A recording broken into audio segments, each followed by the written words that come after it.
Now's another one of Tilke's visual delusions. It's turn 16, very, very fast, the direction change. So, like I said, low horsepower, high downforce, or even a high downforce car, it's just gonna be flat, right? Not a lot of drama, but still being on the right lines the correct way. Correct.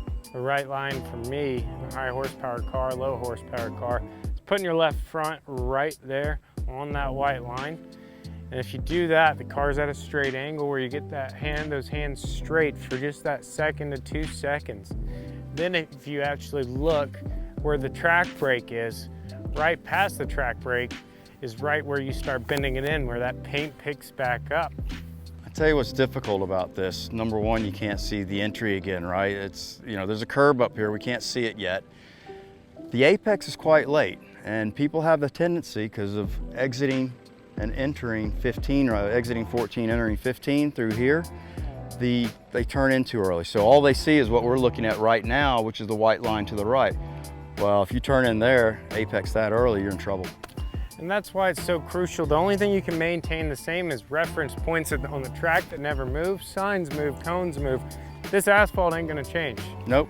So I'm gonna look right here at this paint, right where this paint starts from this other lane at Atlanta Motorsports Park, and I'm gonna start to bend in. Do you get out of your car and look at it, or you just do it from the distance? I do both. Every once in a while I'll stop and have a look. That's why you're doing the track walk. Exactly, I'm just trying to refresh myself. I haven't been here in a while. Yeah. So then I'm looking and I'm bending my wheel in starting here, and my eyes are kind of trying to tell me, okay, I see the rumble strips. The rumble strips that I'm seeing right now, I want to apex right past that. You can bend the wheel, but don't bend the car. Correct. And if you do this wrong, that could happen. Yeah, you don't want to get sucked into turning in too early. There's usually going to be a speed adjustment. If there is, it's going to happen right back here. You get to get out of the throttle. It's not going to be a brake. I don't think in any car you'd ever use the brake here. You get out of the throttle, but as you turn in, you need to be going back to power again, putting that weight on the back, making the rear more stable, more rear grip, because that's what you're going to need going through here at such speed. And another good reference I'll get to that I kind of use as my reference is where this black line runs parallel with that side of the track. Right where this curb actually starts is where I want to put my right front to that black line. Yeah, you can actually see a little bit of undulation through here as well. I mean, it's there's a few bumps in there. Yeah, it's quite fast. I mean, again, it's super high speed, really fast, really fun corner.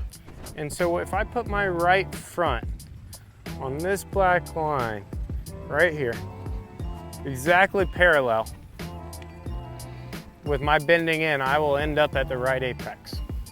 We just got to find the apex. Like you say, apexes aren't for everybody. Yep.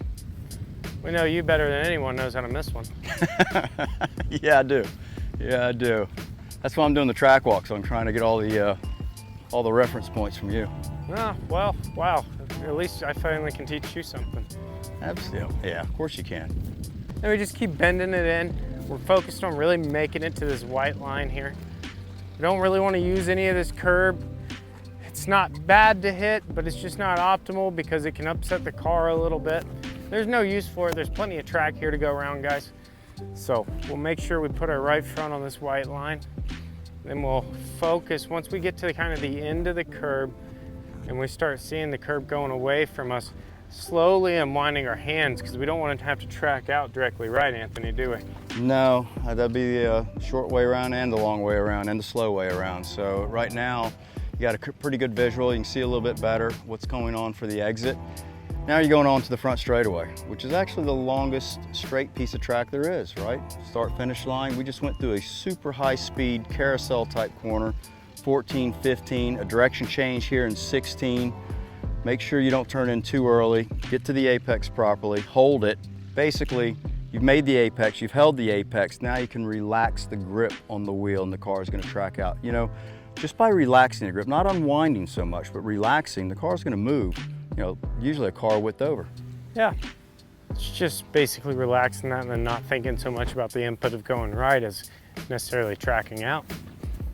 Now that we're on the front straightaway, the only thing left is the finish. And I tell you, man, this place, Atlanta Motorsports Park, has everything. It's challenging, technical. It's got some really cool turns. I think it's the perfect facility to come and learn how to drive. If you're a veteran driver, you're gonna love this place. Yeah, especially as a veteran driver, I just feel like it's the place where we can come re-hone in on our skills, get test laps in, make sure we're sharp on the pro race weekends. And it's also a real pleasure to coach here and see people's progression here because you get to teach them a little bit of everything. And the facility, they have everything from karting all the way up. Second to none.